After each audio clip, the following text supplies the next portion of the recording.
Rahayu. Rahayu. Para pemirsa yang kami hormati, kita berjumpa kembali dalam kegiatan Lembaga Pengkajian Pelestarian dan Pengembangan Budaya Nusantara. Saat ini kita kembali diundang oleh saudara-saudara kita yang ada di Purwodadi Grobogan. Ini suatu kegiatan, suatu perjalanan yang luar biasa. Kita kembali ke Grobogan lagi, dan kalau beberapa bulan yang lalu kita di rumahnya Pak Suwarto, saat ini kita di rumahnya Mas Tejo. Dan sebelum kita sepakat membuat konten, kita berdiskusi kira-kira temanya apa yang enak untuk diskusi malam ini. Akhirnya kita tentukan, sepakati temanya adalah, benarkah belajar Jawa menjadikan kita terlantar? Karena ketika kita bicara dan melihat di lapangan, banyak orang yang belajar Jawa hidupnya kurang beruntung. Tingkat ekonominya rata-rata menengah ke bawah. Saya pernah melihat teman, padahal beliaunya ini seorang penari hebat, seorang dalang hebat, tapi hidupnya di masa tua terlantar. Ada juga saya melihat beliaunya ini di kampungnya sering dimintai tolong para tetangga untuk nemokne manten, juga hidupnya sengsara. Ada lagi kenalan kita, ya mantan pejabat, ya seniman, ya, dia pengrawit yang hebat, ya, mampu menciptakan gending, tapi masa tuanya juga kurang beruntung. Dan banyak lagi orang-orang yang belajar tentang Jawa, hidupnya kurang beruntung. Sehingga ini menjadi sebuah pertanyaan besar kita semua. Benarkah kalau orang ini belajar Jawa, ini menjadikan hidupnya kurang beruntung? Tetapi sebelum kita akan diskusi membahas hal itu, kami minta tuan rumah Mas Tejo untuk memberikan sepatah dua patah sambutan untuk kita semua. Silakan Mas Tejo.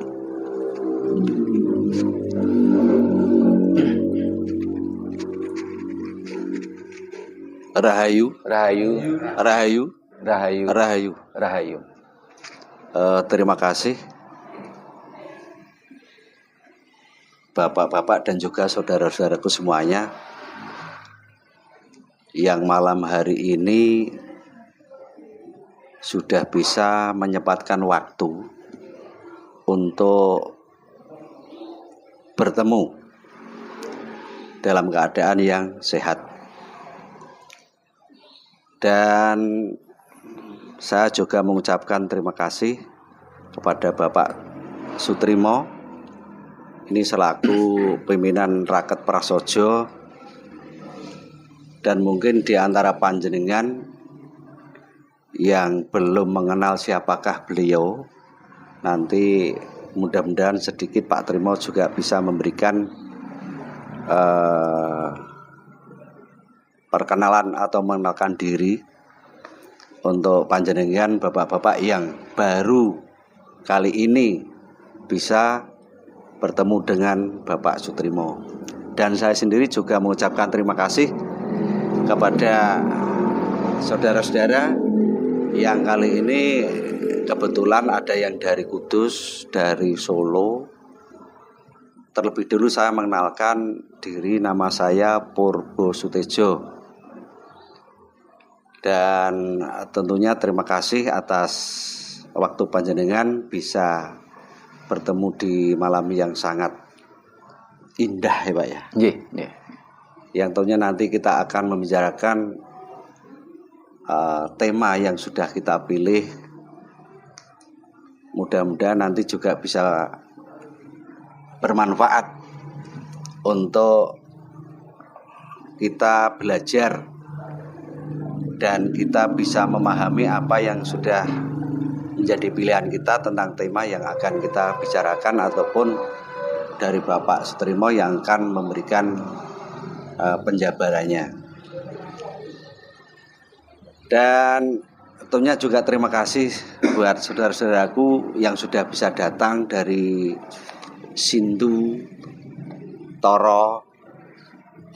Mungkin agak kaget, kenapa kok saya diundang di sini? Kan mesti ada timbul pertanyaan seperti itu.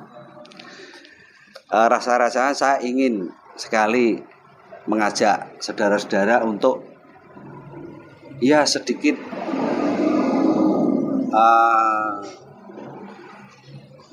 kita mau belajar bersama. Mumpung Pak Sutrimo ini sudah datang jauh-jauh dari Malang, dan sekali lagi beliau sebagai pimpinan Rakat Prasojo mungkin nanti juga bisa memberikan penjelasan apa toh Rakat Prasojo itu sebelum tema ataupun yang sudah kita pilih menjadi pembicaraan nanti, supaya kita semuanya mengetahui apa maksud dan tujuan dari Bapak Sutrimo, ataukah hanya sekedar kita membuat konten. Mestinya tidak begitu Pak ya. Mestinya kita juga perlu menyerap ilmu-ilmu yang sudah didapati oleh Pak Sutrimo, yang mohon ditularkan untuk kita semuanya, agar kita nanti lebih mantap. Dan kalau sekiranya kita mau mengikuti jejak dari Pak Sutrimo, kita sudah tahu gitu. Itu yang dapat saya sampaikan, dan saya juga minta maaf untuk tempat yang sangat sempit ini, namun mudah-mudahan panjenengan semuanya juga bisa menerima dengan senang hati. Dan juga saya mengucapkan terima kasih. Mungkin di antara panjenengan ya orang Grundel, tidak apa Pak namanya, tidak kecewa. Yang penting kebersamaan malam hari ini kita sudah menyatukan satu tujuan, yang intinya kita mengikuti apa yang sudah dijalankan oleh Pak Trimo selama ini. Dan kebetulan malam hari ini bisa menyempatkan waktunya untuk berkunjung ke tempat saya atau gubuk saya. Itu saya kira itu dulu yang dapat saya sampaikan. Sekali lagi terima kasih atas kehadiran panjenengan semuanya. Mudah-mudahan malam ini apa yang kita bicarakan bisa bermanfaat untuk kita semuanya dan untuk orang banyak. Itu. Matur suwun, rahayu. Terima kasih Mas Tejo. Ternyata malam ini ada 2 orang yang bertanya tentang apa tujuan kita membuat konten. Tadi saya di mobil itu Mas Wahyu juga tanya, dan juga kemarin itu salah satu orang di Prodadi ini juga menganggap ini adalah sebuah kepentingan Sutrimo pribadi dalam membuat konten ini, yang kalau tidak dijelaskan ini bisa merusak semangat teman-teman. Tujuan kita membuat konten ini adalah merupakan perwujudan langkah nyata dari perjuangan kita. Kita mendirikan organisasi Rakat Prasojo ini mulai tahun 95. Dan ini merupakan sebuah lembaga pengkajian, pelestarian dan pengembangan budaya Nusantara. Dulu kita memberikan pencerahan, tujuan kita memberikan pencerahan, injection psikologi, karena bangsa kita ini mengalami penjajahan psikologi ini kurang lebih sudah 500 tahun. Dan tentunya ini perlu pencerahan supaya bangsa kita betul-betul mardika jiwaraga. Tidak hanya sekedar merdeka secara fisik, tapi juga secara psikis. Memang ada juga yang meragukan. Kira-kira bisakah perjuangan kita tercapai? Karena sudah 500 tahun bangsa kita ini terjajah secara psikis, bahkan kalau sudah terjajah mabuk dogma, akhirnya yang terjadi itu kita memperbudak diri kita untuk bangsa lain. Kita tidak lagi merdeka. Bahkan dengan cara kita berpikir pun kita tidak merdeka. Nah, 500 tahun bukan waktu yang pendek.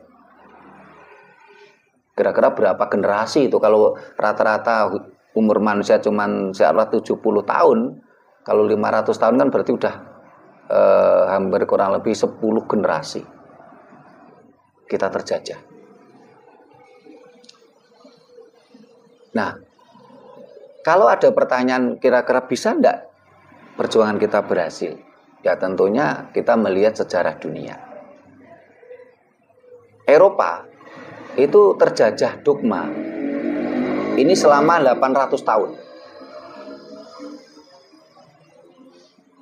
Sehingga Eropa mengalami masa kegelapan itu 800 tahun lebih. Sampai setelah itu pada abad ke-14 ada revolusi Renaissance, revolusi gereja, revolusi Prancis, atau dikenal lain merupakan revolusi industri. Jadi tujuan kita berjuang ini bukan merupakan tujuan Sutrimo pribadi, tapi ini adalah sebuah tujuan besar kita dalam kita berbangsa. Tentu kita semua tidak ingin mewariskan pada anak cucu kita dalam posisi kita terus-menerus menjadi budak bangsa lain. Karena selama ini banyak orang yang sudah mulai meninggalkan budaya leluhur kita. Kalaupun toh masih ada yang sedikit peduli, mereka belajar Jawa, itu pun tidak memiliki pandangan visioner ke depan tentang bangsa. Hanya sekedar performance atau atributnya, pakai atribut Jawa. Tapi pandangan visioner ke depan tidak punya. Awalnya kadang-kadang juga timbul petunjuk ya, timbul perenungan atau pertanyaan. Kenapa kok pikiran itu hinggap di benak saya gitu loh. Dan benaknya para pendiri organisasi Rakyat Prasaja yang waktu itu kurang lebih ada 9 orang. Bahkan yang dari TNI Angkatan Darat itu ada beberapa orang, tentang merasa sebuah kesadaran adanya penjajahan secara psikis. Padahal kalau kita nalar ya, ketika kita bicara anak muda, tentunya maunya anak muda itu kan punya duit banyak ya. Setelah itu bersenang-senang ala anak muda ya. Bahkan ada yang bersenang-senangnya itu sampai kelewat batas ya Mas Tejo ya, sampai melanggar molimo. Madat mau, madon mau, main mau, minum oke. Ini realita anak muda kan seperti itu.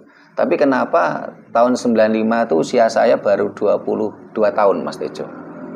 Tapi kenapa punya pemikiran seperti itu? Saya juga nggak tahu sampai kenapa pikiran ini hinggap di benak saya. Dan sementara di lapangan seringkali saya lihat orang-orang yang belajar Jawa itu uripe soro, terlantar. Akhirnya kita bedah malam ini.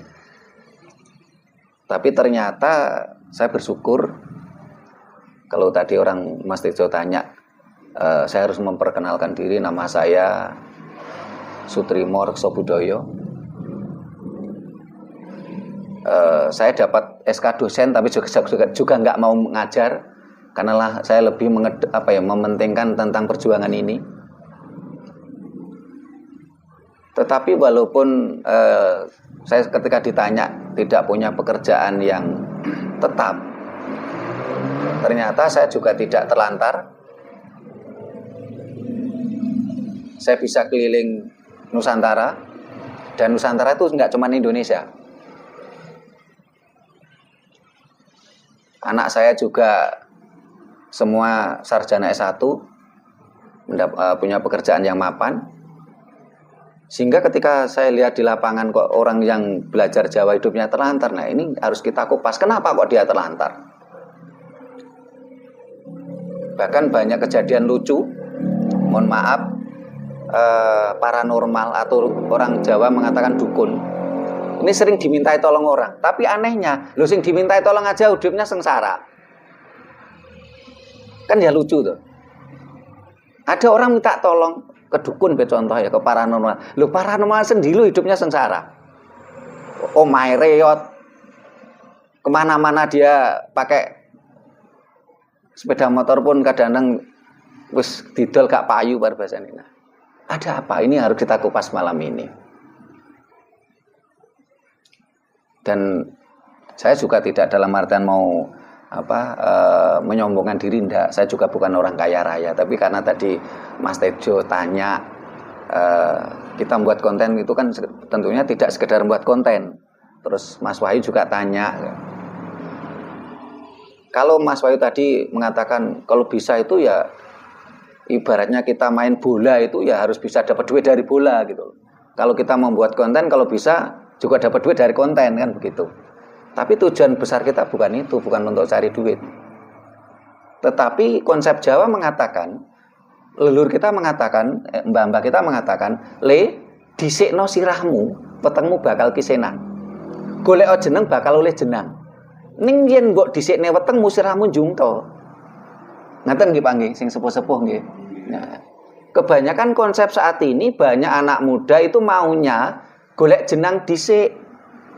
Akhirnya apa? Jenang yo mengoleh samplokan, jeneng enggak dapat. Jenang itu makanan, jeneng itu nama. Padahal leluhur kita memberikan arahan, le dhisikno sirahmu, petengmu bakal kisenan. Dahulukan kepalamu, nalarmu, otakmu, perutmu pasti akan terisi. Tapi kalau kita dahulukan perut, kepala jungkel. Banyak orang di antara kita seringkali hanya mendahulukan perutnya. Akhirnya kepalanya jungkel, hidupnya terlantar, masa tua terlantar. Ini yang seringkali, barangkali kalau menurut pemahaman saya, orang yang belajar Jawa kok hidupnya sengsara, dia belum belajar Jawa yang benar, belum nglunggui Jawa, ming lagek sinau kulite Jawa. Belajar kulite pun delalah belum bukan kulit yang sebenarnya. Nah, malam ini akan kita kupas tentang benarkah kalau kita belajar Jawa akan menjadikan hidup kita terlantar. Dan saya sebagai ketua organisasi Yayasan Rekat Prasojo juga mengucapkan terima kasih kepada Mas Tejo udah berkenan mengundang kita di rumahnya. Terus Mas Wahyu, Pak Suwarto yang sudah mengkondisikan kegiatan ini di Purwodadi bersama Mas Weknyo.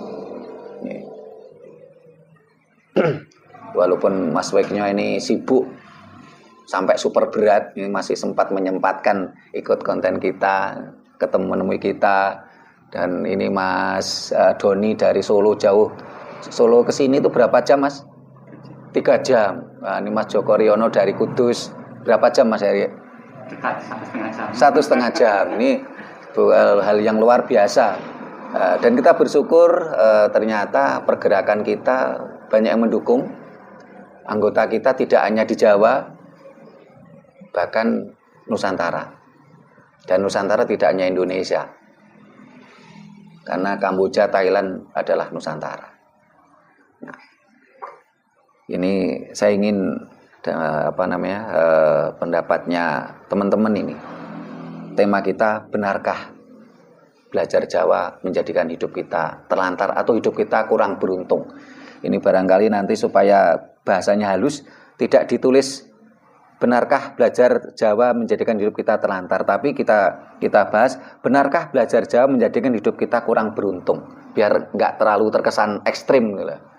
Nah, ini siapa dulu yang mau memberikan pendapatnya dan membedah tentang materi malam ini? Mas Wahyu dulu, Pak Suwarto, Pak Weknyo, Mas Weknyo, yang mana dulu? Atau yang Mas Doni? nanti. Nggih, monggo. Siapa? Mas Joko Riono? Rahayu. Nggih. Nun sewu. Ini. Nah.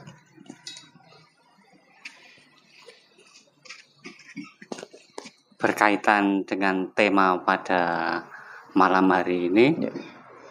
saya hanya ada unek-unek Nggih, nggih. yang berkaitan itu tadi ya. Benarkah belajar Jawa hidup kita kurang beruntung? Kurang beruntung. Ini ada kaitannya dengan apa ya namanya, sifat orang Jawa yang cenderung nerimo ngalah. Oh, nggih, nggih. Itu ada kaitannya enggak Romo itu? Nggih, Mohon nggih. pencerahannya. Nggih, nggih. Terima kasih Mas Rahayu. Joko. Rahayu, Mas. Nggih, sebelum saya jawab barangkali ada lagi yang mau nambah. Mas Tejo sendiri mau nambah, silakan, monggo. Nggih. Tadi kan sambutan selaku tuan rumah, sekarang bahas materinya. Silakan Mas Tejo. Terima kasih saudara dari Kudus, Bapak Jokoryan. Terima kasih. Saya di sini tidak menambah, Pak Trimo. Nggih. Cuman kalau berkaitan dengan tema malam hari ini, Nggih. benarkah Belajar Jawa, belajar Jawa menjadikan hidup kita menjadi kurang beruntung? Hidup kita kurang beruntung. Kalau berbicara kurang beruntung, saya sendiri mendapatkan wawarah Nggih, nggih. ataupun katakanlah ilmu. Nggih. Nah, ilmu itu sifatnya luas, Pak ya. Nggih, nggih. Itu karena warisan nenek moyang ataupun leluhur. Nggih. Di situ tidak dikatakan kamu nanti belajar ini beruntung atau tidak. Nggih. Cuman disuruh belajar. Nggih. Nanti akan ada manfaatnya. Nggih. Nah, karena di situ belajar Jawa bertujuan menolong untuk sesama. Nggih. Jadi kata menolong itu tidak ada harapan imbalan. Nggih. Gitu. Namun ibaratnya kita nandur mesti bakale ngunduh. Nggih. Orang Jawa gitu. Nggih. Pokoknya kalau kita menanam suatu kebaikan pasti kita akan menuai kebaikan juga. Nggih. Gitu. Itu sedikit dulu yang saya sampaikan itu, Pak. Jadi kalau pendapat saya kurang beruntung itu kok malah saya berpikiran jauh gitu. Karena belajar ilmu Jawa itu tidak ada kata beruntung, namun ya kita bisa memberikan manfaat ke orang lain. Terima kasih Mas Tejo. Barangkali para pemirsa yang saya hormati dan juga yang hadirin di sini perlu kita perjelas dulu Jawa itu apa gitu. Karena kalau arahnya yang disampaikan Mas Tejo menolong sesama, itu kan berarti arahnya kan bisa ilmu pengobatan atau bisa ilmu supranatural.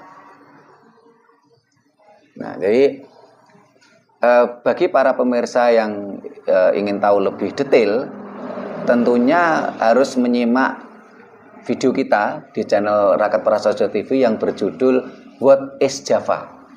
Apa itu Jawa? Sehingga ketika kita membahas ini lebih lanjut, benarkah belajar Jawa menjadikan hidup kita kurang beruntung? Kita harus tahu dulu Jawa itu apa. Nah, karena di sini tidak dalam konteks membahas detail tentang Jawa, tapi paling tidak saya berikan clue. Jawa ini merupakan value atau nilai. Jadi ketika kita bicara Jawa atau what is Java, ini kita pilah menjadi 3. Yang pertama adalah spirit of Java, jiwa Jawa. Yang kedua, Javanese culture atau budaya Jawa. Nah, budaya Jawa ini dipilah menjadi 5. Bahasa dan sastra, adat dan tradisi, seni, jagaraga, yang nomor 4 jagaraga. Jagaraga itu bisa juga dipilah menjadi mulai dari ilmu bela diri, pengobatan alternatif ataupun pengobatan tradisional. Salah satunya adalah pengobatan tradisional itu salah satunya adalah pengobatan enzimatik yang saat ini pengobatan paling favorit di Eropa. Sayangnya kita orang Jawa malah nggak kenal itu pengobatan enzimatik, padahal itu asli pengobatan Jawa. Terus yang kelima itu adalah falsafah dan spiritual. Jadi ketika kita bicara Jawa, ini sebenarnya kita bisa bicara banyak hal, termasuk bicara tentang pertanian, bicara tentang konstruksi bangunan. Karena jauh-jauh hari bahkan sebelum Masehi, leluhur kita sudah paham betul bahwa di bawah bumi kita ada 2 lempeng bumi. Kalau di serat kuno Aji Pamasa dikatakan yen petete taksoko ento buko obah anggetri jagat. 2 lempeng bumi, 2 ekor naga. Kalau bergerak anggetri jagat. Apa itu? Gempa bumi. Karena itulah konstruksi Jawa harus sesuai dengan ring of power. Nah, ini yang kadang-kala karena banyak di antara kita nggak belajar Jawa yang sebenarnya kadang-kadang konteks pembicaraan Jawa menjadi sempit gitu loh. Ini harus kita pahami. Terus yang tadi 2 ya, pertama Spirit of Java, nomor 2 Javanese Culture, yang ketiga ini adalah Javanologi. Javanologi dari kata Java dan Logos, ilmu, pengetahuan, teknologi Jawa. Bagaimana Jawa mengenal ilmu teknologi metalurgi? Bagaimana Jawa mengenal ilmu perang? Bagaimana Jawa mengenal teknologi persenjataan? Bagaimana Jawa mengenal ilmu pertanian? Bagaimana Jawa mengenal konstruksi? Termasuk bagaimana Jawa mengenal ilmu komunikasi? Saya dapat informasi dari mantan komandan CPM Kodam 5 Brawijaya. Beliau sudah almarhum. Beliau pernah bertemu dengan seseorang di Amerika. Ini mengenalkan ilmu namanya travel time, perjalanan waktu. Ini sangat logis, ilmiah. Ini ilmu Jawa. Jadi 10 orang, mamanya yang daftar jadi peserta travel time tadi, perjalanan waktu 10 orang, sepakat.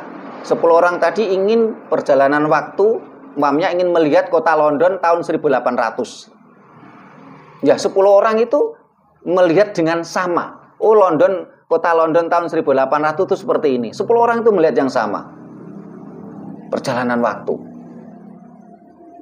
Tapi karena saat ini banyak di antara kita nggak mau belajar Jawa yang sebenarnya, akhirnya banyak ilmu Jawa yang malah diambil oleh bangsa lain, termasuk pengobatan enzimatik tadi. Nah ini saya sudah ngasih penjelasan sekedar clue ya, kan kalau ingin detail ya para pemirsa bisa simak video kita yang berjudul What is Java? Jawa itu apa? Jawa bukan sekedar teritorial atau pulau, Jawa bukan sekedar budaya bukan sekedar seni yang nanti mengarah campur sari, jaranan, bukan sekedar itu. Jawa bukan sekedar sukuisme.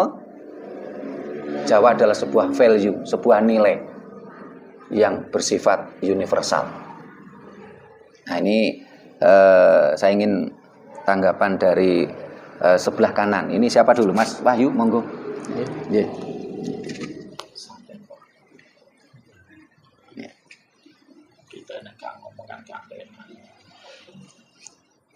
Rahayu.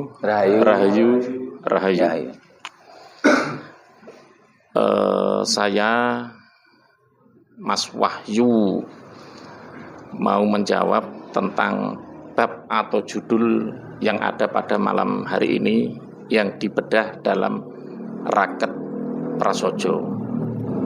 Tadi Bapak Sutrimo mengatakan atau Mas Purbo Sutejo memilih, benarkah belajar Jawa hidupnya akan tidak beruntung? Kurang beruntung. Nah, sekarang saya jawab benar dan betul sekali. Yang kedua, benarkah belajar Jawa hidupnya akan terlantar. Saya kuatkan lagi, benar. Karena apa?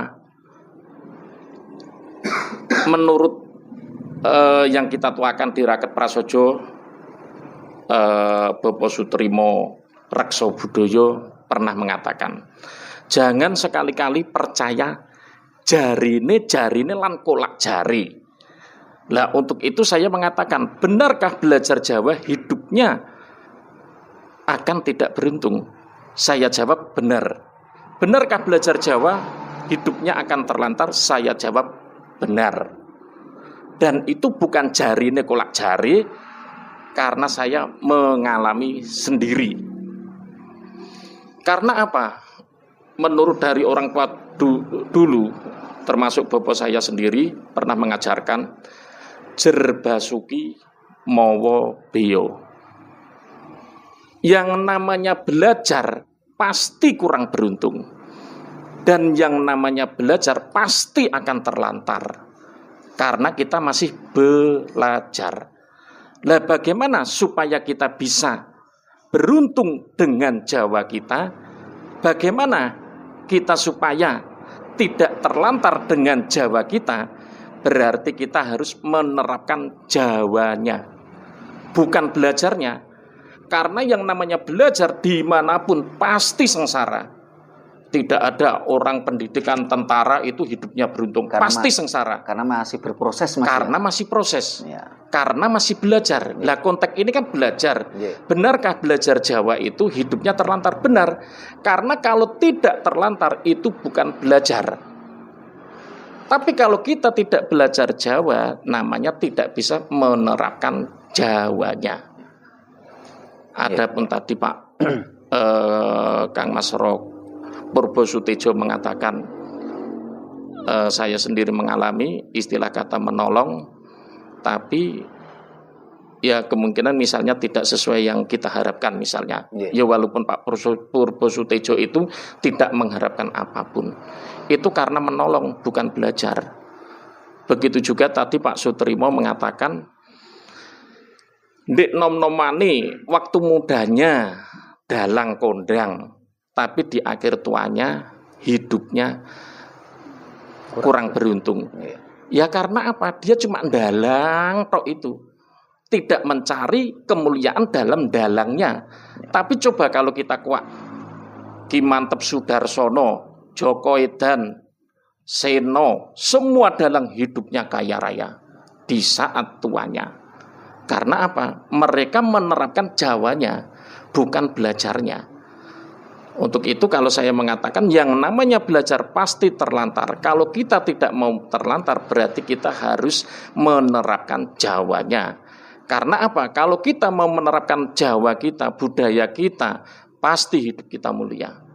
Maka dari itu kita akan terangkat dengan budaya kita akan terangkat dimuliakan dengan Jawa kita. Banyak orang yang mengaku belajar Jawa, seperti yang Bapak Sutrimo tadi katakan, mereka itu cuma casingnya saja, dandanan netok atau busananya tok kayak orang Jawa, tapi dalamnya itu bukan Jawa. Padahal yang berhasil dari Jawanya, mereka harus tindak lakunya Jawa, tata bicaranya Jawa, ilmunya Jawa. Makanya tadi sudah saya garis bawahi kepada Pak Sutrimo, segala sesuatu kalau nggak diilmui itu tidak akan bisa mencapai kemuliaan. Begitu juga belajar. Kalau kita cuma belajar, tidak ada lulusnya, tidak ada penerapannya, ibarat murid itu dongkol terus, tidak naik kelas terus. Karena apa? Setiap hari anak saya itu juga ngomong tidak enak di sekolahan. Karena apa? Ya karena masih belajar. Yang namanya belajar tidak ada yang enak.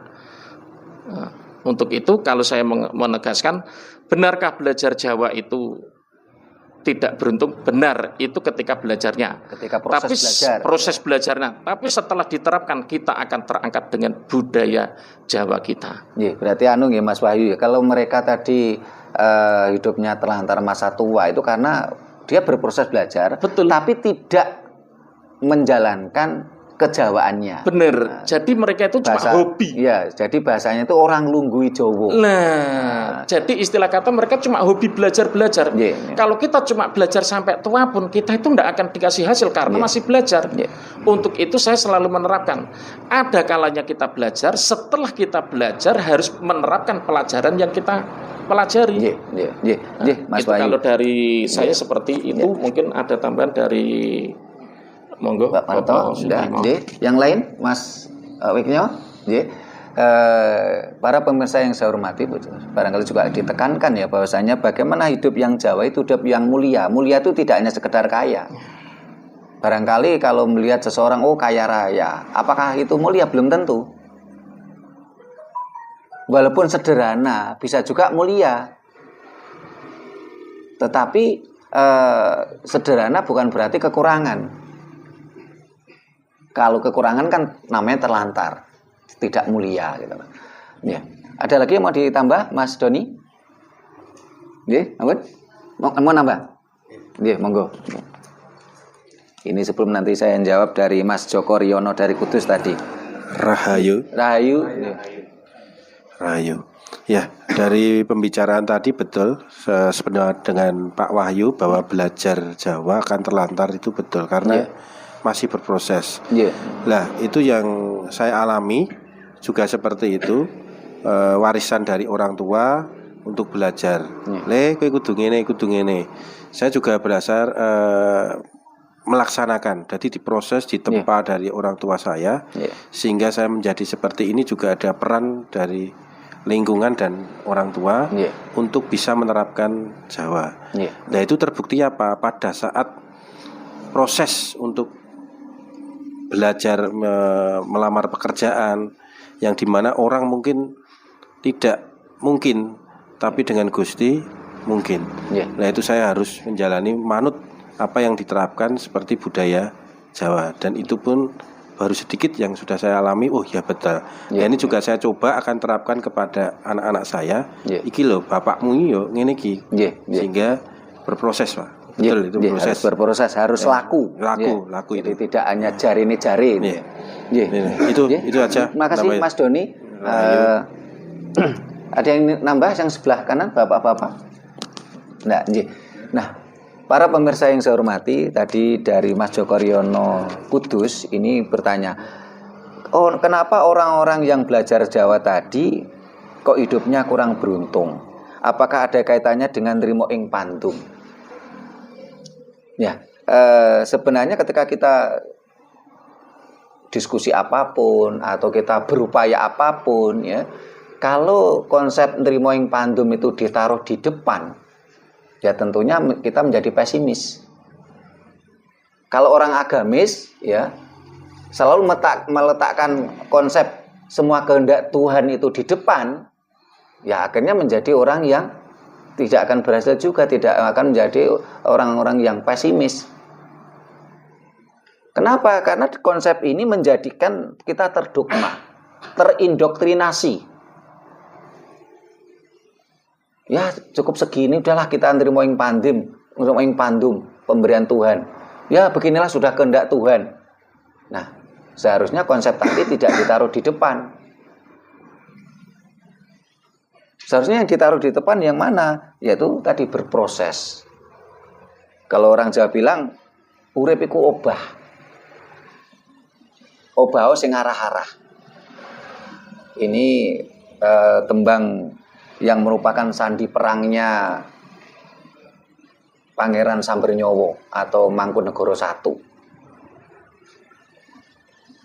yaitu sluku-sluku batoke lailo si Romo menyang Solo, oleh-oleh payung moto mak jempit lolobah wong mati ora obah yen obah golek duit entuke ming sak ketip tukokno lombok emprit. Saya tidak akan mengartikan ini secara detail karena ini nanti menjadi satu tema tersendiri, konten tersendiri, termasuk bantahan kita karena ada orang agamis yang menyatakan, ini karyanya Sunan Kalijogo, padahal ini bukan. Karena di situ ada jelas kata-kata menyebut si Romo menyang Solo. Pada masa Sunan Kalijogo, kota Solo belum ada. itu masih hutan belantara. Itu merupakan sandi perangnya Pangeran Sambernyawa atau Mangkunegara I. Kembali konteks tadi, urip iku obah. Wong mati ora obah. Jadi orang yang ora obah berarti mati. Banyak di antara kita ini tidak obah. Kita urip ming urip-uripan. Ora urip ki kuduwe urup. Kita bagaikan menjadi seperti robot berjalan. Uripe ming urip-uripan. Kita tidak obah. Obah itu bagaimana? Obah itu ya tentunya kita berkreativitas, nalar kita berfungsi dengan baik ya. Kita merdeka jiwa raga kita. Karena kalau kita lihat bangsa Indonesia ini mencapai barangkali hampir 70-80 ini belum obah. Atau bahkan 85% bangsa Indonesia ini belum obah. Dan rata-rata mereka baru diobahke.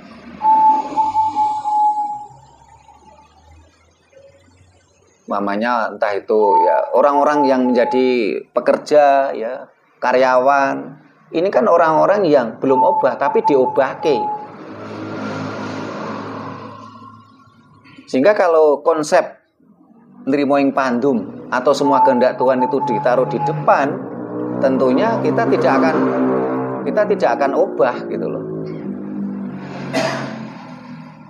Semua akan menjadi stagnan.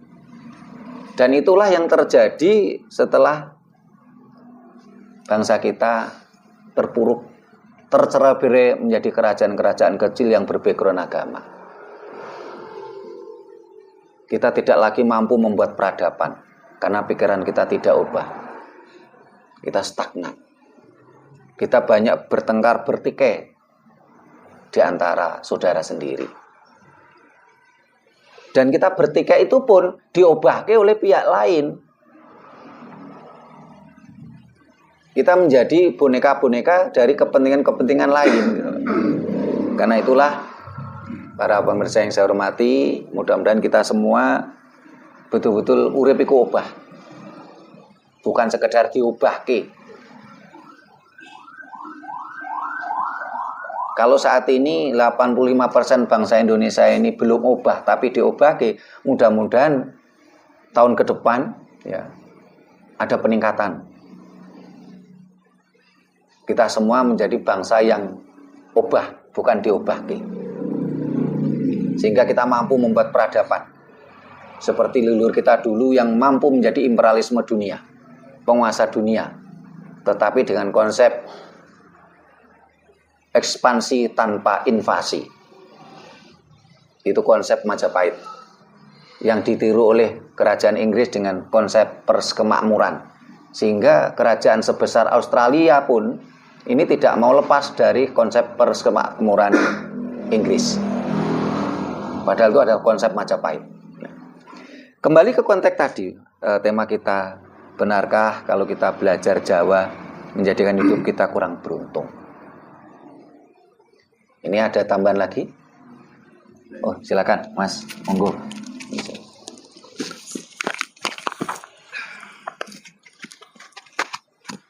Selamat malam, Rahayu. Rahayu. Rahayu.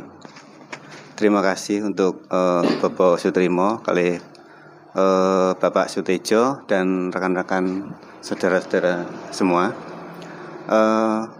Tema malam ini kalau menurut saya pas buat saya.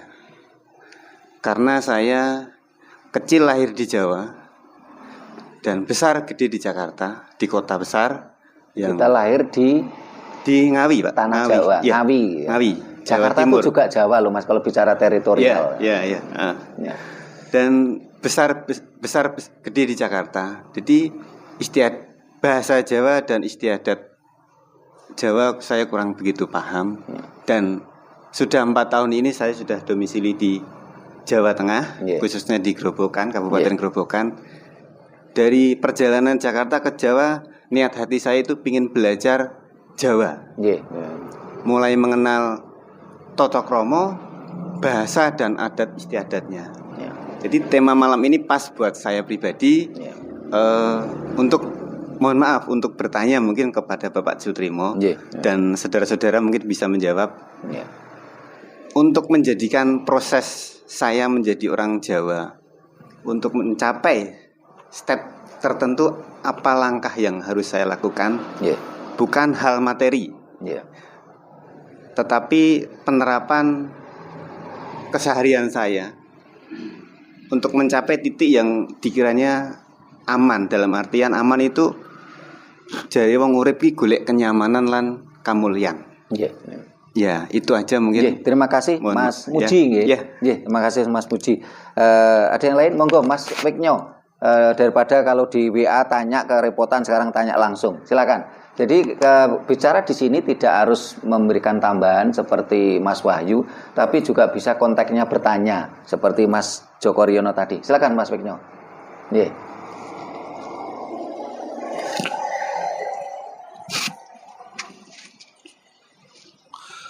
Rahayu.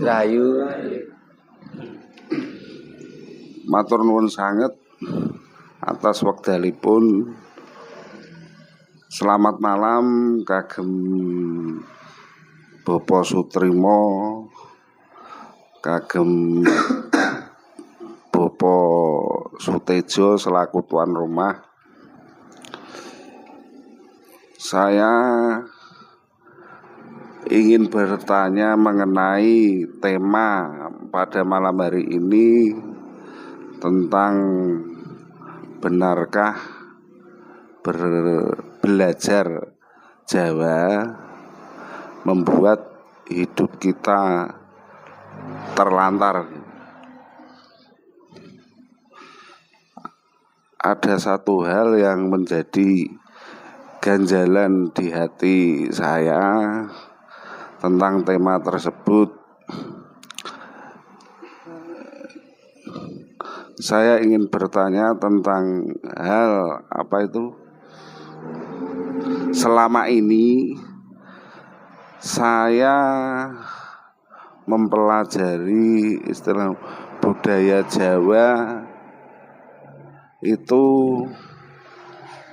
sudah cukup lama. Memang dalam pribadi saya, kehidupan saya itu ya merasa ya masih terlantar dalam arti masih serba apa itu kurang merdeka gitu. Lah saya minta penjelasan Bapak Sutrimo pada malam hari ini, apa saja yang perlu saya lakukan untuk menuju kemerdekaan dalam kehidupan selaku orang Jawa seutuhnya. Cukup itu saja yang ingin saya tanyakan. Rahayu, terima kasih Mas Suweknyo. Sekalian geser Pak Suwarto, silakan Pak Suwarto. Rahayu. Ini tadi tema pada malam hari. Benarkah belajar Jawa menjadikan hidup kita kurang beruntung? Benarkah belajar Jawa menjadikan kita kurang beruntung? Yang perlu saya tanyakan itu kurang beruntung dalam segi apa? Karena kalau materi, saya dulu itu sudah dikasih wejangan sama Bopo saya bahwa hidup itu kalau bisa harus jujur. Karena kejujuran itu di mana tempat bisa diterima oleh kalangan apa saja. Sehingga pada waktu itu kami juga bekerja sebagai pegawai negeri karena kejujuran saya. Dan sampai sekarang saya tidak kekurangan suatu apapun juga karena kejujuran saya. Yaitu yang saya tanyakan itu dalam segi apa itu Pak Trimo? Terima kasih Pak Suwarto. Yang sebelah kiri ada yang mau tanya atau mau nambahkan biar Mas Eko Perwanto atau Bapak sebelah belum? Pak Jasman. Mas Purwanto. Sebelum saya menjawab pertanyaannya Mas Muji dan Mas Wiknyo, Mas Probo Sutejo mau menambah? Nambah lagi. Lah monggo. Mas yang sana tadi biar ada yang pertanyaan. Terima kasih kembali saya diberi waktu oleh Bapak Sutrimo. Saya tertarik apa yang disampaikan Pak Warto. Keberuntungan itu dalam hal apa ini bisa garis bawahi. Kalau materi itu kita mestinya harus bekerja. Nah, bekerja itu juga ada keterbatasan pekerjaannya apa. Kalau kita bekerja sebagai petani, ya kita harus mengolah hasil pertanian atau sawah. Kalau pegawai negeri ya kita harus menerima gajinya. Nah, kalau kita menjadi pejabat, lah ini keberuntungannya dalam apa? Dalam hal korupsi atau hal yang lain. Kalau kita mau keberuntungan dalam korupsi, artinya kita menyimpang ketidakjujuran apa yang disampaikan oleh Pak Warto tadi. Itu. Kalau mengenai belajar dalam Jawa itu sangat luas ya Pak ya. Betul. Jawa itu ada petung Jawa, ada ilmu Jawa, ada sastra Jawa. Itu berbagai macam. Lagi kita tidak mungkin bisa mempelajari semuanya tentang ilmu-ilmu Jawa ataupun yang sampai saat ini mungkin dipelajari Pak Jasman itu sebagai ahli petung, kemudian Mas Muji itu juga bisa ahli petung, dan untuk Pak Ngadimin ini juga mempelajari Jawa tapi dia pakai lelaku. Itu pun dia tidak mencari keberuntungan, namun menjalankan apa yang ada di hatinya agar supaya tujuannya bisa tercapai. Dalam penyampaian ini kita mungkin tidak harus mengarah ke materi. Kalau kita mengarah ke materi, jangan mempelajari Jawa. Kita jadi gali saja. Itu sudah beruntung. Jadi rampok. Itu kalau dalam hal materi. Gali itu bahasa Soloan ini. Solo. Jawa Timur tidak kenal gali itu apa ya. Itu sedikit yang saya sampaikan. Kalau saya mempelajari Jawa ya supaya ilmu ini nanti bisa bermanfaat. Adapun kita menolong itu ada imbalan dari Gusti. Itu pun kita tidak mengharap dari orang yang kita tolong. Itu sebagai ilmu mungkin di antara panjenengan juga bisa memahami dalam hal ini. Itu saja, makasih. Pak. Terima kasih Mas Purbo Sutejo. Masnya itu, monggo. Bapak mau nambah? Nah, para pemirsa yang saya hormati, tadi pertanyaan dari Mas Muji sama Mas Wiknya itu hampir sama. Langkah apa dalam kita belajar Jawa? Cuman kalau dari Mas Wiknyo ada tambahnya supaya hidup kita merdeka dalam hidup kita. Terus dari Pak Warto tadi, ini beruntungnya dalam hal apa? Nah, para pemirsa yang saya hormati, ketika tadi kita bicara Jawa sudah kita jelaskan bahwasanya Jawa itu sangat luas sekali. Ajaran Jawa itu sangat luas sekali. Dan terbukti beratus-ratus tahun, bahkan beribu-ribu tahun, ajaran Jawa mampu menjawab tantangan hidup dan kehidupan dari para leluhur kita. Bahkan leluhur kita mampu menjadi imperialisme dunia. Dan walaupun menjadi imperialisme dunia itu tanpa invasi, tanpa penaklukan. Sehingga dunia Barat, dunia Eropa itu mengenal Majapahit adalah sebuah Imperialisme yang ekspansi tanpa invasi, tanpa harus menaklukkan, tanpa harus menindas, ya.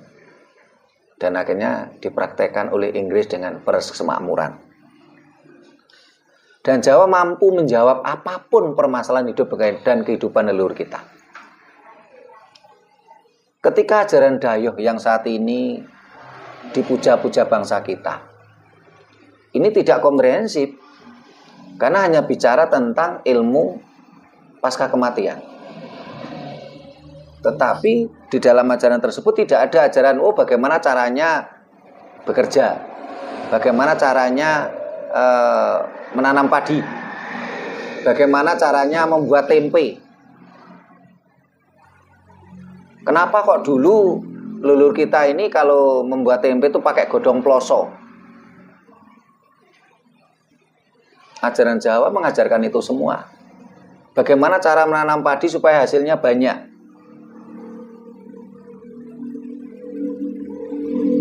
Bagaimana caranya ketika menghadapi badai, menghadapi hujan deras, banjir bandang, bagaimana kita menghadapi gempa bumi.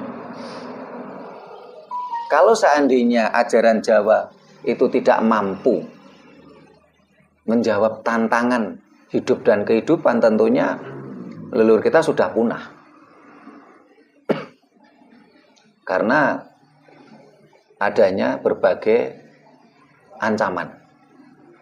Entah itu ancaman dari alam ya, maupun ancaman dari musuh yang bersifat fisik. Kenyataannya ketika leluhur kita ini masih kuat dengan ajaran Jawanya, imperialisme dunia lain yaitu Mongol mampu kita taklukkan, mampu kita kalahkan. Tetapi ketika Jawa sudah hilang, kita menjadi bangsa yang memperbudak diri kita sendiri untuk bangsa lain.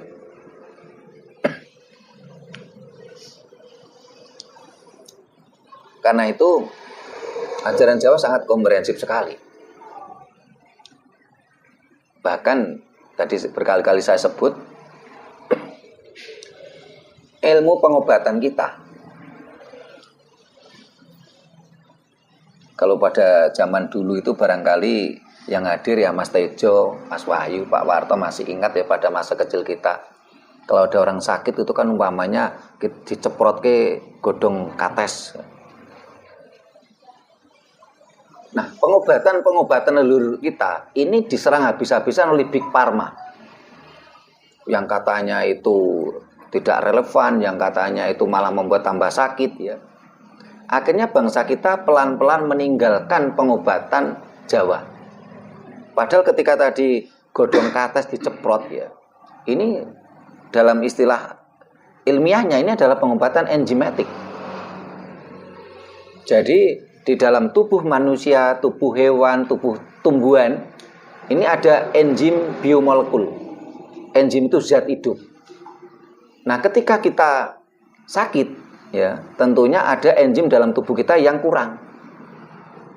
Sehingga kita perlu mengambil enzim dari tumbuhan. Kenapa kok tumbuhan? Karena manusia termasuk merupakan Homo sapien. Yang dimaksud Homo sapien ini adalah ketika makhluk hidup yang rahangnya, giginya itu rata, itu namanya Homo sapien. Homo sapien lebih cocok dengan tumbuhan. Sehingga ketika manusia sakit itu mengambil, karena enzimnya kurang, dia harus mengambil enzim dari tumbuhan. Tetapi Big Pharma betul-betul menghancurkan pengobatan kita. Bangsa ini digiring untuk pengobatan konvensional memakai obat-obatan. Padahal pengobatan penyembuhan dengan obat kimia itu berdampak pada yang lain. Akhirnya ginjal kita nggak kuat, jantung kita nggak kuat, dan lain sebagainya.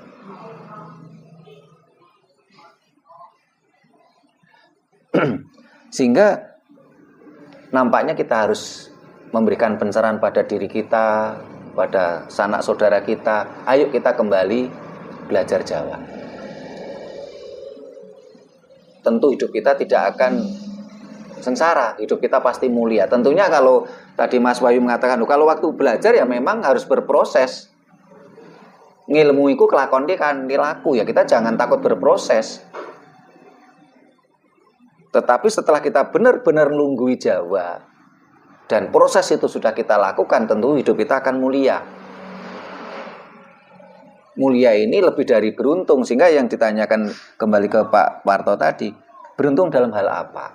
Memang secara masyarakat awam dikatakan beruntung atau tidak itu biasanya itu kan dilihat dari indikatornya. Indikatornya apa? Cenderung orang indikatornya adalah materi. Indikator pertama. Bagaimana seseorang tuh rumahnya bagaimana, kendaraannya bagaimana, bajunya bagaimana. Ini indikator awal. Tetapi pertanyaannya, apakah orang yang kaya raya, rumahnya bagus, mobilnya mewah, bajunya bagus, ini juga termasuk yang beruntung dan mulia? Belum tentu. Karena kita harus juga melihat indikator yang berikutnya, yaitu apa? Indikator tentang aura wajahnya. Karena orang yang mulia, orang yang bahagia, tentunya wajahnya lebih cenderung teduh, nyaman, ya, tidak kusem, tidak seperti menahan beban berat, penderitaan batin. Ya. Ini indikator kedua. Bagaimana gestur wajah kita. Ini pun akan kita ketahui seseorang tadi hidupnya mulia atau tidak, beruntung atau tidak. Walaupun secara indikator pertama, oke. Rumah bagus, mobil mewah, baju bagus. Ya. Sehingga ketika kita kenalan baru, banyak saya kenalan ke Mas Tejo, tentu yang saya tanyakan pertama kan apa? Mesti nama. Yang kedua itu adalah alamat atau rumah. Karena itu memang indikator. Tidak mungkin saya baru kenalan ke Mas Tejo, saya tanya, Mas, depositonya Mas Tejo berapa juta gitu, berapa miliar, kan nggak mungkin gitu. Itu konteks dalam konteks dalam sosial budaya kita. Indikator ketiga itu adalah keluarganya.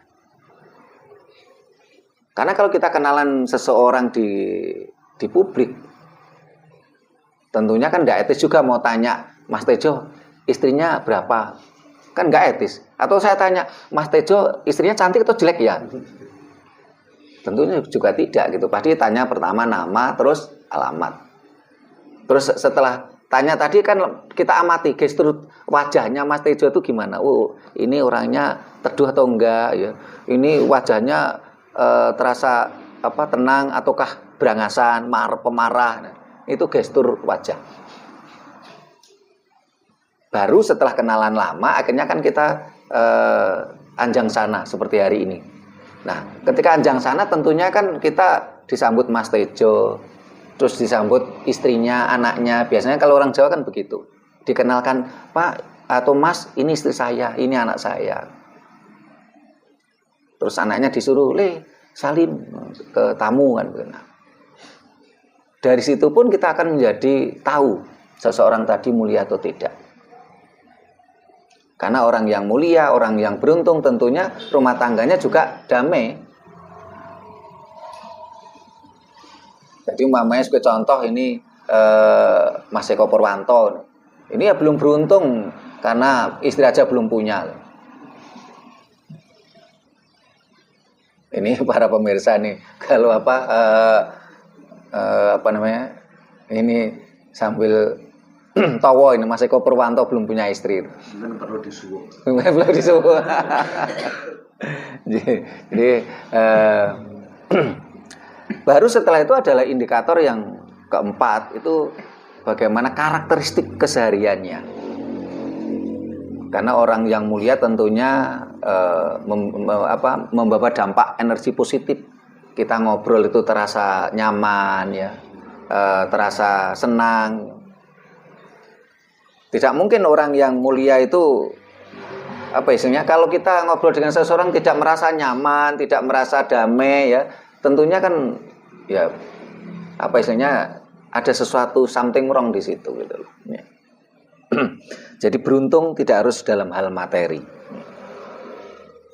Nah, bagaimana langkah kita untuk belajar Jawa? Ya minimal satu, mulai dari diri kita. Nama apa? Orang dikatakan Jawa ya. Ini tentunya biasanya kan properti dulu. Tentunya kita mengenal sesuatu kan dari kulitnya dulu. Mamanya kenalan tadi sama Mas Tejo, namanya siapa Mas? Probo Sutejo. Ini Jawa jelas namanya. Kalau saya kenalan namanya siapa Mas? Angel. Atau namanya mohon maaf Frankie gitu. Tentu kan belum ini kan jelas belum orang Jawa. Ini indikator awal. Tetapi ketika nanti bicara ke lebih dalam, karena Jawa itu bukan sekedar suku, adalah value, sehingga memang kita akan menemukan fakta lain. Sebagai contoh yang sering saya ucapkan, namanya, oh, wong Cina ki kok Jawa banget. Oh, wong Londo ki kok Jawa banget, karena ini bicaranya value. Tapi ketika kita bicara properti, tentunya awal adalah indikatornya, nama tentunya. Saat ini kita juga menjadi prihatin, karena saat ini generasi muda kita mencari nama Jawa itu sudah sulit. Banyak orang-orang Jawa memberi nama anak kita itu bukan nama Jawa.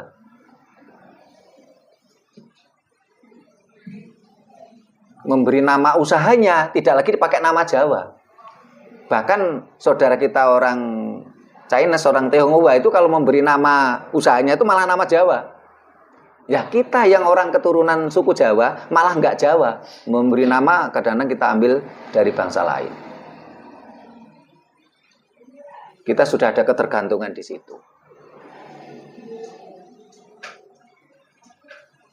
Termasuk ketergantungan yang lain. Umpamanya salah satu perilaku kita. Kita ada ketergantungan dengan bangsa lain.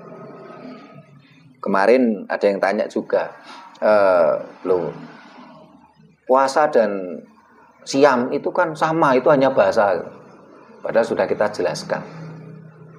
Bahasanya berbeda, maknanya berbeda, konsepnya berbeda, dampaknya berbeda, prakteknya juga berbeda antara siam dan puasa. Sehingga ketika kembali mulai langkah awal apa ya? Pertama, nama Jawa. Kasih nama anak kita Jawa. Yang kedua, kita mulai belajar mamanya ya dari diri kita dulu lah. Sebelum kita melangkah ke orang lain. Kita harus puasa Jawa sebagai contoh. Kalau langkah kan banyak. Saat ini banyak orang kita ini tidak lagi puasa Jawa. Sampai waktu itu, waktu Pak Soeharto ke Malang itu salah satu judul konten kita, kalau Anda siam jangan ngaku puasa. Bagi yang pemikirannya dangkal mengatakan, oh sama siam dan puasa. Beda. Bahasanya beda, maknanya beda, konsepnya berbeda, prakteknya berbeda, dampaknya pun berbeda.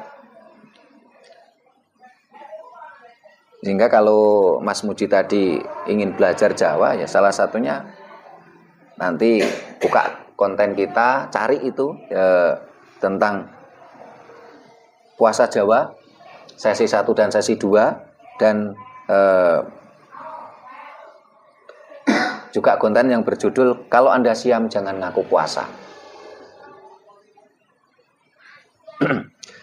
Nah, sehingga akhirnya ini kalau dibahas banyak ya, ini hanya salah satu contoh langkah yang kita ambil ya. Terus yang berikutnya, bagaimana kita supaya bisa merdeka dalam hidup kita.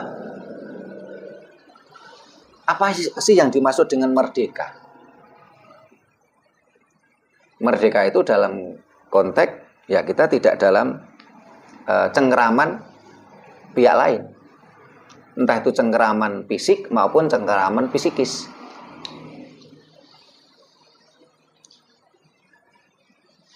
Kalau cengkeraman fisik jelas ya, bisa dirasakan.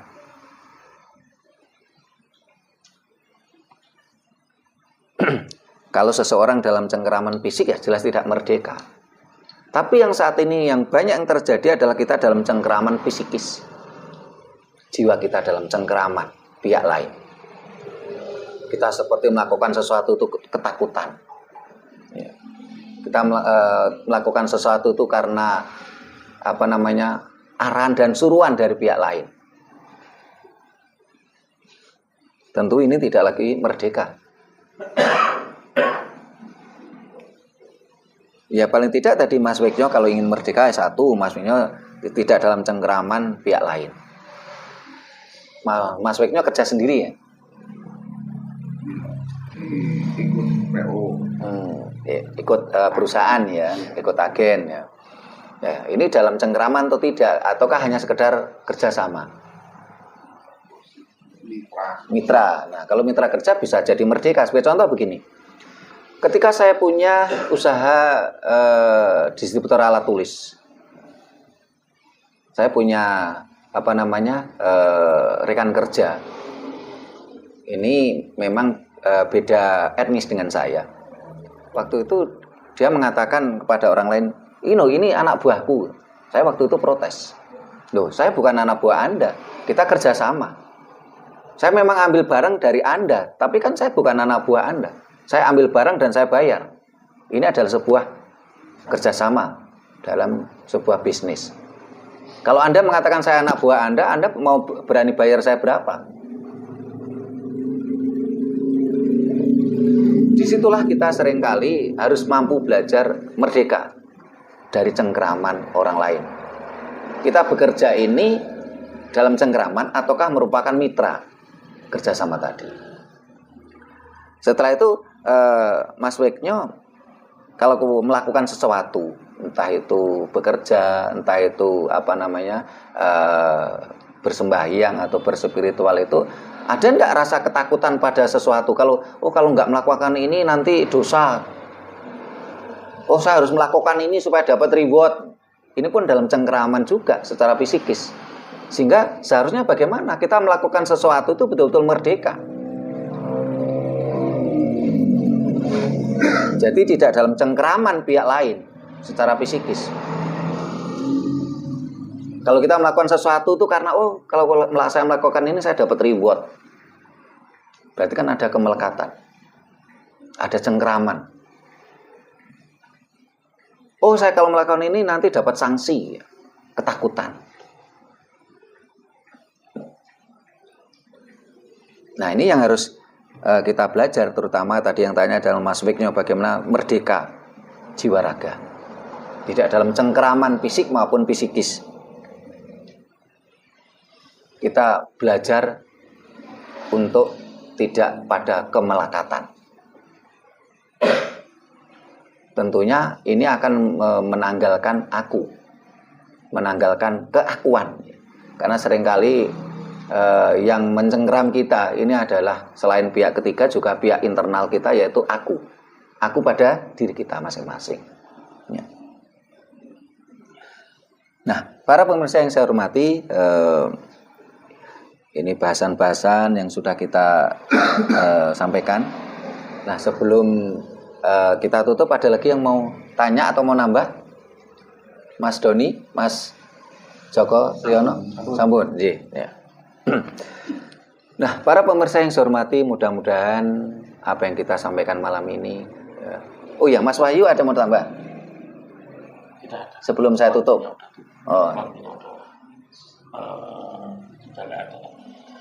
Kalau mau nambah enggak apa-apa. Saya sebelum saya tutup. Saya tambah. Monggo. Ya, Rahayu. Ini saya akan sedikit menambah saja, seperti yang menyangkut pertanyaannya Mas siapa tadi? Mas Joko Riono. Mas Joko Riono. Yeah.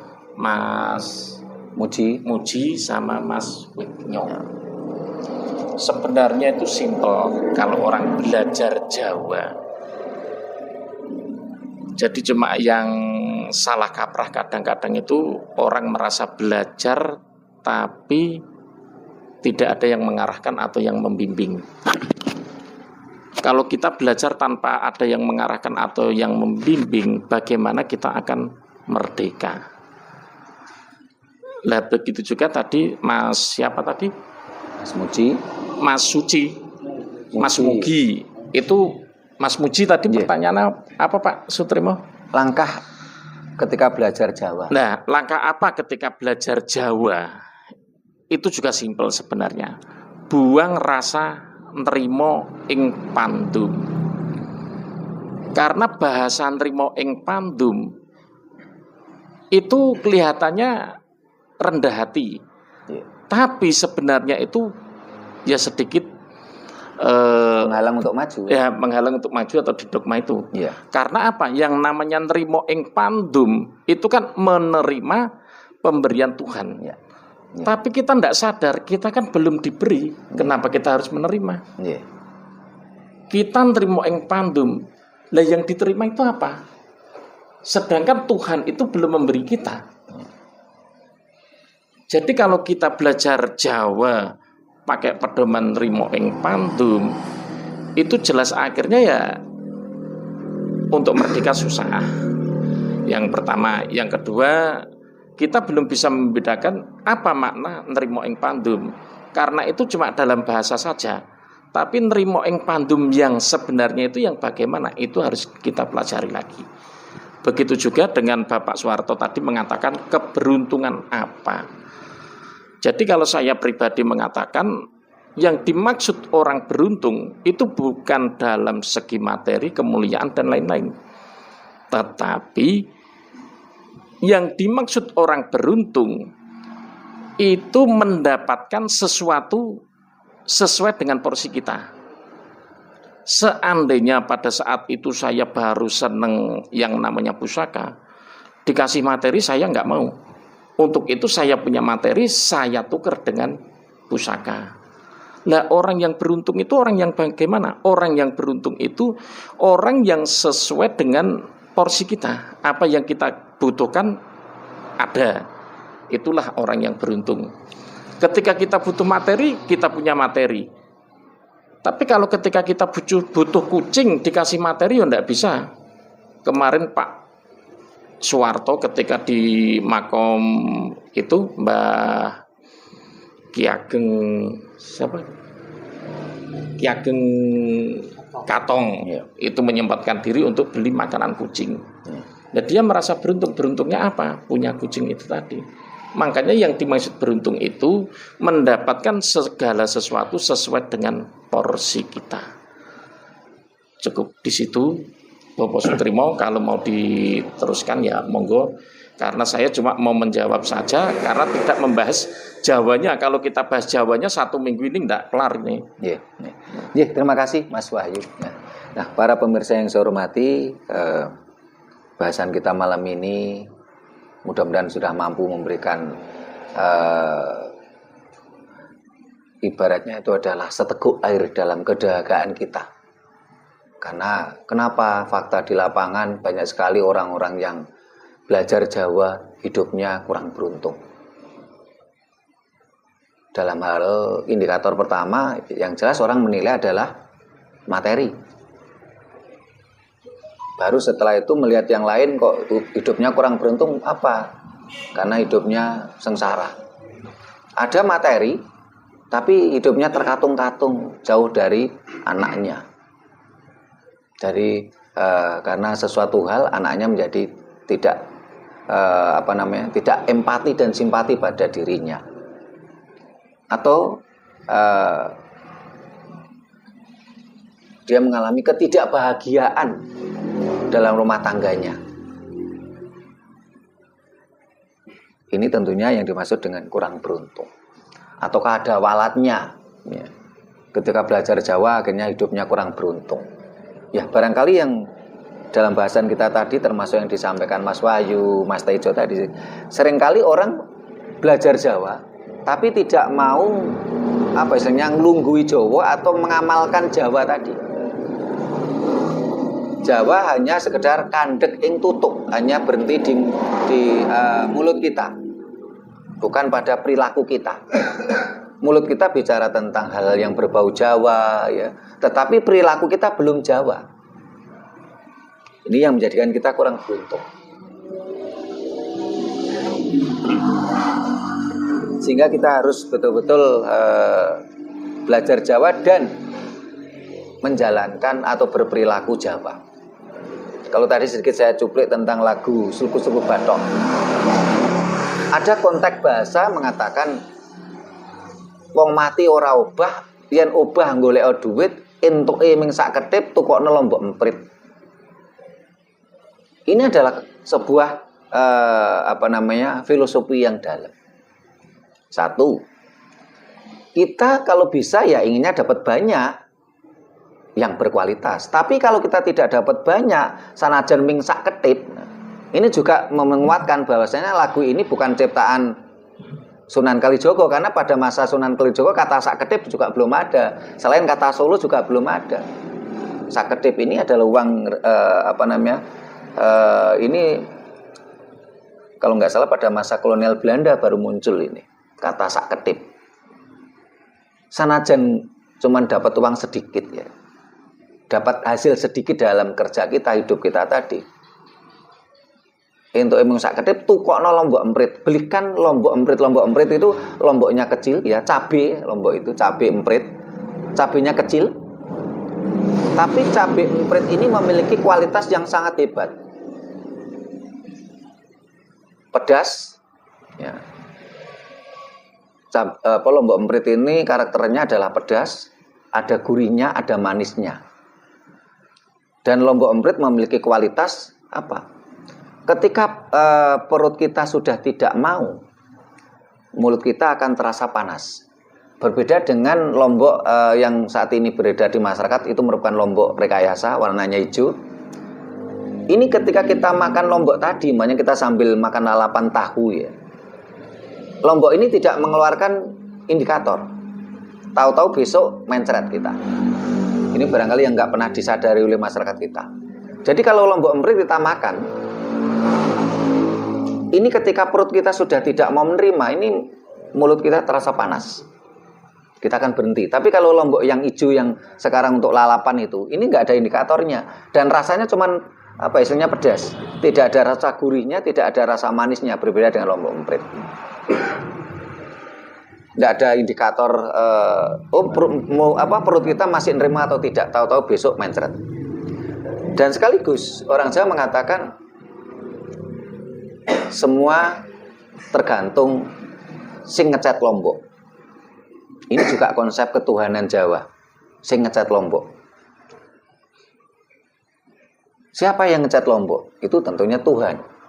Karena lombok yang awalnya hijau tahu-tahu merah itu Tuhan. Selain itu secara ilmiah ternyata cabai ini adalah salah satu buah yang tidak berpori sehingga tidak bisa dicat. Kenapa orang Jawa konteks konsep Tuhan kok sing ngecat lombok? Ternyata cabai secara ilmiah pun bisa dibuktikan. Cabai adalah buah yang tidak berpori, yang tidak bisa dicat. Kalau jeruk bisa dicat, semangka masih bisa, tapi cabai tidak. Mudah-mudahan apa yang kita bahas tadi merupakan seperti gambaran tadi lombok emprit, walaupun kita dapat sedikit tapi berkualitas. Tapi kalau bisa kita dapat banyak yang berkualitas juga. Kita akhiri sampai di sini dulu. Bila mana ada kata-kata kami kurang berkenan, tata krama kami yang tidak memadai, kami mohon maaf. Sampai jumpa di kegiatan kita lainnya. Terima kasih. Rahayu. Rahayu.